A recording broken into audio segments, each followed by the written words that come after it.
Hello everyone, my name is Dr. Dipti Gupta. I am from Kiana Ayurveda and Panchkarma Clinic, Gurgaon. स्वास्थ्य समस्या और समाधान के नए वीडियोस को देखने के लिए लाइब्रेट के यूट्यूब चैनल को सब्सक्राइब और बेल आइकन को प्रेस करें। आज हम चर्चा करेंगे पीसीओडी या पीसीओएस के बारे में। पीसीओडी या पीसीओएस जहाँ तक हम समझते हैं पॉलीसिस्टिक ओवेरियन डिजीज़ या पॉलीसिस्टिक ओवेरियन सिंड्रोम, जो ओवरीज़ में होने वाला यानी कि सिस्ट से होने वाला एक बीमारी है जो फीमेल्स को अपनी प्रजनन आयु के समय में होता है, जिसको हम देख सकते हैं इस संदर्भ में देख सकते हैं। अगर आयुर्वेदिक दृष्टिकोण से देखा जाए तो वात पित्त कफ और पंच महाभूत के समावेश से हम लोग का पूरा शरीर बना है। लेकिन प्रजनन आयु की इस अवस्था में जहाँ मूलभूत रूप से फीमेल्स के अंदर त्रिदोषों की जो सामंजस्य है उसमें अगर कोई परिवर्तन आता है, त्रिदोषों के यानी कि एक अनुपात में कुछ परिवर्तन आता है, अग्नि में विकृति आती है, तो पीसीओडी या पीसीओएस के कई लक्षण हमें दिखाई देते हैं। जिसका एक सिंपल उदाहरण है मासिक स्राव में अनियमितता का होना और अनओव्युलेटरी मासिक धर्म का होना, यानी कि प्रजनन क्षमता पे इसका यानी कि बंध्यत्व की तरफ बढ़ना और फेस पे अनचाहे बालों का आना और ब्लैक पैचेस का होना, ग्रॉइन अंडर आर्म्स में ब्लैक पैचेस होना, एक्ने होना और मासिक स्राव के समय यानी कि दर्द की अवस्था होना, ये सब इसके प्रारंभिक लक्षण हैं। इसके साथ साथ सिर्फ एक शारीरिक रूप से देखा जाए तो ये सभी लक्षण हमें देखने को मिलते हैं। मानसिक रूप से देखा जाए तो मनोअवसाद की कंडीशन, घबराहट, चिड़चिड़ापन, जिसे हम एंजाइटी और पैल्पिटेशन और डिप्रेशन से डिनोट कर सकते हैं। इसका कारण हमने अगर देखा जाए तो क्या कारण है, हम इसको प्राइमरी रूप से बोल सकते हैं। अगर इसका कारण देखा जाए तो अनियमित जीवन शैली और शारीरिक रूप से भोजन का यानी कि जो रूटीन होना चाहिए, लाइफस्टाइल होना चाहिए, फूड हैबिट्स का और लाइफस्टाइल का परिवर्तन होना या अनियमित होना, वो किसी भी कारण से हो सकता है। Due to your study time यानी स्टडी के प्रभाव से, स्ट्रेस से, या आपकी जॉब यानी कि जॉब लाइफ से, जिसके एक नेगेटिव इम्पैक्ट को शरीर जो है किस तरीके से देखता है, जिसमें ओवरी से निकलने वाले कई हार्मोन्स जो हैं अपने संतुलन को खो देते हैं और वो बॉडी पे ये सब इम्पैक्ट देते हैं। अगर इन हार्मोन्स को बैलेंस करने की प्रक्रिया की ओर देखा जाए तो हम जितना अगर प्रकृति से सामंजस्य बैठाएंगे, आयुर्वेद के दृष्टिकोण से अगर मासिक ऋतुचर्या यानी कि उसको अगर आयुर्वेद के हिसाब से अपना लिया जाए, 3 या 4 साइकिल भी अगर आप अच्छे से मासिक ऋतुचर्या में आयुर्वेदिक नियमों को आप पालन करें तो उसको अपने मासिक स्राव में होने वाली अनियमितताओं पे विजय पा सकते हैं। किस तरीके से हम इसे देख सकते हैं कि मासिक स्राव जो होता है पूरे महीने में फीमेल्स के वातिक काल को प्रदर्शित करता है कि उस समय अगर फीमेल्स जो हैं अपना यानी कि ज़्यादा से ज़्यादा रेस्ट करें, ज़्यादा यानी कि बाहर आए जाए नहीं और अपने आप को कंजर्वेटिव रूप में यानी कि घर में यानी कि एक जगह ही रखें, स्नान नहीं करें, इसकी प्रॉपर तरीके से चर्या बताई गई है। खाने में बिल्कुल ऐसा आहार लें जो बहुत लघु और सुपाच्य हो और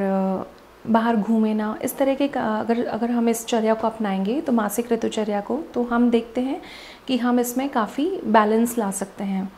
और दूसरा अगर देखा जाए कि अगर एक बार कोई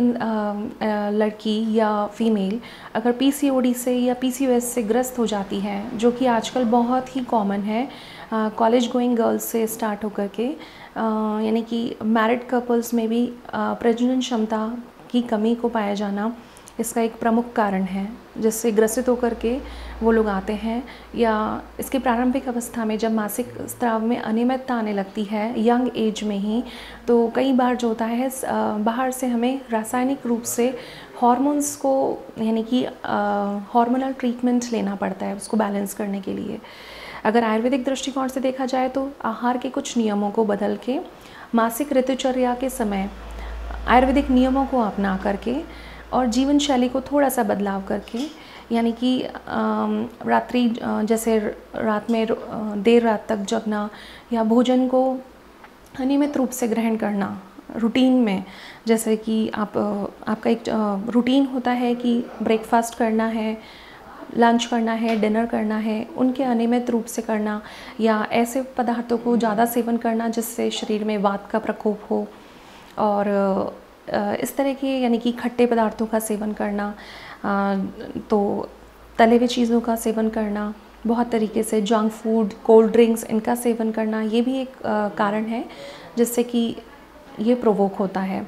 तो सबसे पहले अगर हम देखा जाए तो आयुर्वेद दृष्टिकोण से अगर किसी चिकित्सा सूत्र को देखा जाए तो सबसे पहले हमें जो है इसके कारण को जानना बहुत ज़रूरी है। और हर पर्सन टू पर्सन प्रकृति जो होती है अलग अलग होती है। वात पित्त कफ के किस समावेश से आप बने हैं, आपके हिसाब से आपकी अग्नि कैसी है, आपके हिसाब से आपने किन कारणों का सेवन किया है जिससे आपको ये बीमारी हुई है, उसका सबसे पहले एक डिटेल एनालिसिस करना बहुत ज़रूरी है। उसके अनुसार ही हम जो है आपका निदान को जान करके, यानी कॉज को जान करके उस कॉज को स्टॉप करें। That is called the first line of treatment इन आयुर्वेदा, निदान परिवर्जन। क्योंकि अगर पिल्स या टैबलेट्स या हार्मोन्स खा करके ही हम उसको बैलेंस करना चाहते हैं तो अनियमित जीवन शैली की वजह से एक बार अगर सही कंडीशन हमने प्राप्त कर भी ली, पीसीओडी या पीसीओएस की लक्षणों पे विजय प्राप्त भी कर ली, तो ये दोबारा रिपीट होने का चांस बन सकता है। इसके लिए हमें सबसे पहले अपनी प्रकृति को जानना, और हमारी प्रकृति में क्या ऐसा डिस्टर्बेंस आया, क्या शारीरिक मानसिक रूप से क्या हमने ऐसे कारण उसको दिए जिसकी वजह से हमारे हार्मोन्स असंतुलित हुए और हमें बीमारी हुई। तो सबसे पहले हमें उस पर काम करना है, निदान को जानना, कारण को जानना, उस कारण को अपनी जीवन शैली से हटाना। और दूसरा जो है संशोधन थेरेपी। आयुर्वेद में अगर देखा जाए तो बहुत सारे पंचकर्म प्रोसीजर हैं अकॉर्डिंग टू आपके प्रकृति और विकृति की स्टेटस को देख करके। विरेचन पंचकर्म, वमन पंचकर्म, नस्यम पंचकर्म अलग अलग रूप से इसमें एडवाइस किए जाते हैं, जो एक संशोधन यानी कि डिटॉक्स की प्रक्रिया है जिसमें 6 से 7 दिन तक लगातार आपको किसी यानी कि डॉक्टर के गाइडेंस में इस प्रोसीजर को कराना चाहिए जिससे आप इसका समूल नाश कर सकें। पंचकर्म की विधा से आप जिस बीमारी को एक लंबे समय से अनियमित जीवन शैली की वजह से अपने जीवन में उतार चुके हैं उसको आप निकाल सकें। तो पंचकर्म को अपना करके आप इस पे विजय प्राप्त कर सकते हैं। उसके अलावा कुछ और सहायक थेरापीज़ भी होती हैं, जैसे शिरोधारा। अगर मानसिक रूप से आप बहुत तनावग्रस्त हैं तो उसमें एक हेल्पिंग टूल के रूप में शिरोधारा हो गया, और कई प्रकार की जो सहायक थेरापीज़ होती हैं आयुर्वेद में वो इसमें फ़ायदा कर सकती हैं। और तीसरा अगर दृष्टिकोण देखा जाए कि पीसीओएस या पीसीओडी की चिकित्सा में तो शमन थेरेपी आती है जिसमें आता है आपका ओरल मेडिसिन्स। ओरल मेडिसिन्स को जहाँ तक देखा जाए कि आयुर्वेदिक दृष्टिकोण से आपकी जो प्रकृति विकृति के अकॉर्डिंग वात पित्त कफ के एनालाइज करके आपकी अग्नि की अवस्था को देख करके, आपके आम अवस्था निराम अवस्था को देख करके, टॉक्सिन्स की स्टेज को देख करके शमन therapy palliative method of medication आपको प्रेस्क्राइब किया जाता है, जो आप अपने लेवल पे तो नहीं ले सकते लेकिन आप एक प्रशिक्षित डॉक्टर से, आयुर्वेदिक डॉक्टर से एग्जामिन करके ले सकते हैं। तो वो भी इसमें काफ़ी हद तक हेल्प करता है आपको। और फोर्थ जो एक फाइनल स्टेप है डूज़ एंड डोंट्स। आपको पता होना चाहिए कि आपके बीमारी के कारण क्या हैं, आप उनका अब सेवन ना करें। और दूसरी चीज़ है कि आपके बीमारी की अवस्था के हिसाब से कुछ पथ्य अपथ्य होते हैं कि जैसे कि जंक फूड का सेवन नहीं करना, ऋतुकाल में अपने नियमों का पालन करना, और जितनी भी प्रतिस्पर्धा भरा जो है या एनवायरनमेंट आपके सामने है उसमें भी अपने मनोबल को उच्च रखना, अपने को प्रकृति से सामंजस्य में बिठाना, अपने जो भी आपके आंतरिक रूप से आपकी इच्छाएं हैं या आपका जिस भी चीज़ के लिए आप पैशनेट हैं, आपकी जो भी रुचि है उस चीज़ को एंजॉय करना या उसमें अपने आप को इंडल्ज करना, चाहे वो डांस हो सकता है, चाहे वो आपका कुकिंग हो सकता है, चाहे वो आपका गार्डनिंग हो सकता है। यानी कि अपनी तरफ यानी कि अपने शौक़ को या अपने जीवन शैली में उसको भी इंजॉय करना। क्योंकि अधिकतर क्या होता है कि जैसे शादी होकर के लड़कियों की जीवन शैली में जो परिवर्तन आता है या बहुत सारी परिस्थितियाँ ऐसी आती हैं जिसमें उनके ऊपर जो जिम्मेदारियाँ होती हैं उसमें वो अपने आप को इग्नोर कर देती हैं। तो उसको इग्नोर नहीं करके यानी कि थोड़ा थोड़ा अपनी तरफ देखना, हर में सामंजस्य बिठाना, नेगेटिव अप्रोच को रिमूव करना और नेचर को महसूस करना, यानी कि प्रकृति को महसूस करना। उसकी एक बेस्ट एग्जांपल है, आप गार्डन में जाइए ट्रीज़ और प्लांट्स के साथ में, कि वो भी वही पंच महाभूत से बने हैं, हम भी वही पंच महाभूत से बने हैं। हमें लेकिन एक अपनी अभिव्यक्ति करने की एक चेतना जो हमें स्पेशल रूप से मिली है, उसका एक अलग से भाव है, तो हमें उसको एक पॉजिटिव एस्पेक्ट में देखना चाहिए। तो उनके जैसे ही हमारे अपने अंदर अगर पंच महाभूत अगर बैलेंस हो जाएंगे, वात पित्त कफ अगर अपनी प्रॉपर स्टेज में आ जाएंगे, तो आपकी जो बीमारी है कभी रहेगी नहीं। तो मेरे हिसाब से अगर एक बार आपने इसकी चिकित्सा पर संपूर्ण रूप से शोधन, शमन और पथ्य को ध्यान में रखते हुए निदान परिवर्जन किया, तो ये बीमारी आपको कभी दोबारा नहीं आएगी।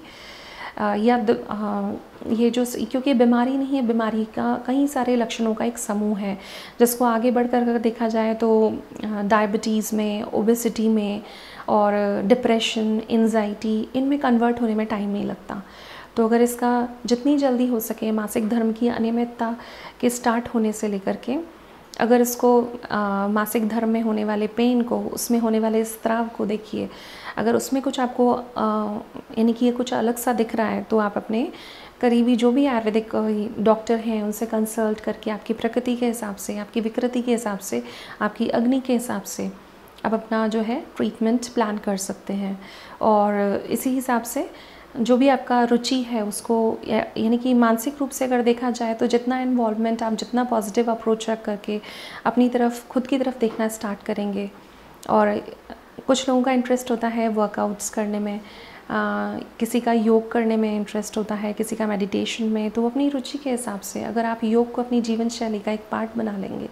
या वर्कआउट को एक अपनी जीवन शैली का पार्ट बना लेंगे, तो एक बार अगर आप क्योर हो गए तो दोबारा इस जो कंडीशन में है आप दोबारा कभी नहीं जाएंगे। तो इसी अप्रोच को ध्यान में रखते हुए अपना एक सार रूप में मैंने आपको बहुत ही शॉर्ट रूप में आपको बताया है कि पीसीओडी को देखते हुए हम इन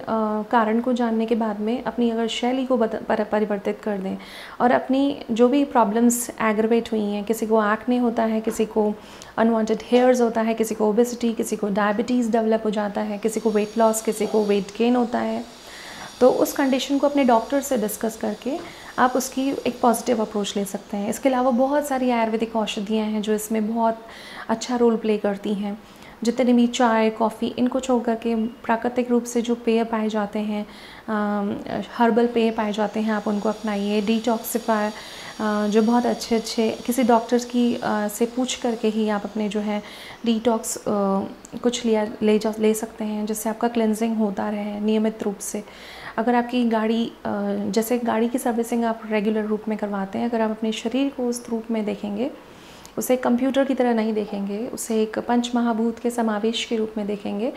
तो आप उसको भी अगर नियमित रूप से उसकी भी अंदर क्लेंजिंग, सफाई, मानसिक रूप में भी सफाई करेंगे, यानी कि पॉजिटिव अप्रोच रख के करेंगे, तो आप इससे अवश्य बाहर निकलेंगे। धन्यवाद। अगर आपको ये वीडियो अच्छी लगी हो तो लाइक, शेयर और कमेंट करें।